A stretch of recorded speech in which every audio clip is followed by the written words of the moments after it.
Baik, pemirsa, kita ke informasi selanjutnya di mana Majelis Hakim Pengadilan Tipikor Jakarta menjatuhkan vonis 6,5 tahun penjara terhadap Harvey Muiz dalam kasus korupsi tata niaga pengelolaan timah.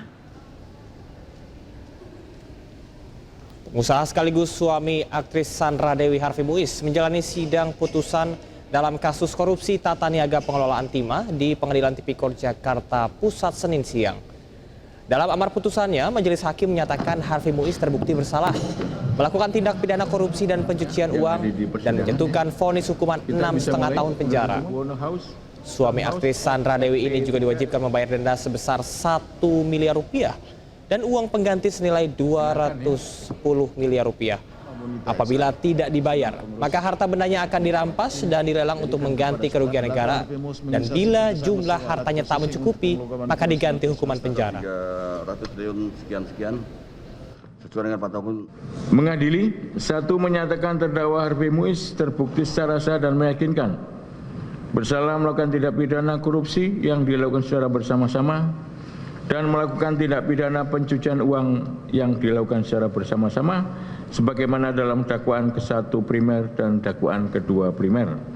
2. Menjatuhkan pidana kepada terdakwa dengan pidana penjara selama 6 tahun dan 6 bulan dan denda sebesar 1 miliar rupiah dengan ketentuan apabila denda tersebut tidak dibayar akan diganti dengan pidana kurungan. Akan kami lihat pertimbangannya seperti apa. Karena upaya hukum itu disediakan oleh peraturan perundang-undangan, apakah nanti kita akan mengajukan keberatan terhadap harta tersebut atau tidak. Ini semua akan kami pertimbangkan dalam waktu 7 hari ke depan. Tunggu pertimbangannya dulu, salinan putusannya. Kami ada waktu 7 hari untuk pikir-pikir dan setelah itu kami akan tentukan upaya hukum apa yang akan kami lakukan.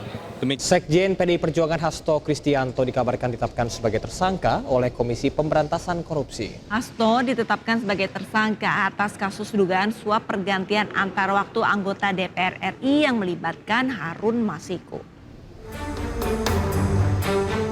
Belum ada pernyataan resmi dari kabar mengenai penetapan tersangka Sekjen PDIP Hasto Kristianto oleh KPK. Namun demikian beredar kabar penetapan Hasto sebagai tersangka telah tertuang dalam surat perintah penyidikan atau sprindik tertanggal 23 Desember 2024. Sebelum kabar status tersangka ini mencuat, Hasto telah beberapa kali memenuhi panggilan KPK untuk diminta keterangan.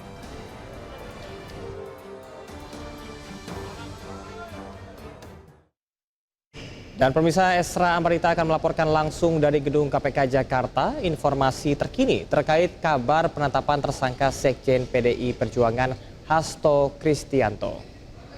Selamat pagi Ersa. Ersa, ada informasi terbarukah yang Anda terima? Apakah benar Hasto Kristianto sudah ditetapkan sebagai tersangka, Esra? Ya, selamat pagi Arlista Camar dan juga pemirsa. Sudah 4 jam lebih beredar surat terkait bahwa adanya surat penyidikan yang menetapkan status tersangka yakni untuk Sekjen Hasto Kristianto sebagai tersangka dalam kasus dugaan korupsi. Namun ini masih dikabarkan, belum bisa kami rincikan secara spesifik apakah ini betul atau benar karena saat ini kami masih menunggu informasi lebih lanjut dari Gedung Merah Putih KPK yakni dari jubir KPK maupun dari pimpinan KPK terkait penetapan tersangka yang beredarnya surat penyidikan ini. Namun bisa kami sampaikan dalam surat yang beredar kami bisa baca bahwa hal tersebut berkaitan dengan dugaan korupsi yang tentunya ini juga melibatkan nama buronan Harun Masiku yang tentunya ini kasusnya sudah mencuat sejak 2019 atau terjadi 2019 yang mana pada saat itu kita ketahui Harun Masiku ini sudah ditetapkan sebagai tersangka yang melakukan penyuapan kepada KPU untuk namanya bisa melenggang ke Senayan.